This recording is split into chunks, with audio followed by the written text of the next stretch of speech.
શ્રીમદ્ ભગવદ્ ગીતા અધ્યાય 14 શ્લોક 4 સર્વયોનિષુ કૌન્તેયઃ મૂર્તયઃ સંભવન્તિ યઃ સહ તાસાં બ્રહ્મ મહદ્યોનિઃ અહમ બીજપ્રદઃ પિતા.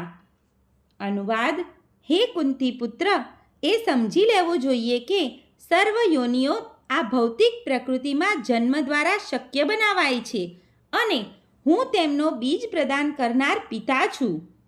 ભાવાર્થ: આ શ્લોકમાં સ્પષ્ટ ખુલાસો કરવામાં આવ્યો છે કે પૂર્ણ પુરુષોત્તમ પરમેશ્વર કૃષ્ણ સર્વ જીવોના આદ્ય પિતા છે. બધા જીવો ભૌતિક પ્રકૃતિ તથા આધ્યાત્મિક પ્રકૃતિના સંયોગરૂપ છે. આવા જીવો માત્ર આ ગ્રહ પર જ નહીં, પરંતુ દરેક ગ્રહ પર અરે બ્રહ્માના નિવાસસ્થાન એવા સર્વોચ્ચ લોકમાં પણ હોય છે. જીવો સર્વત્ર રહેલા છે. પૃથ્વીમાં હોય છે અને જળ તથા અગ્નિમાં પણ હોય છે.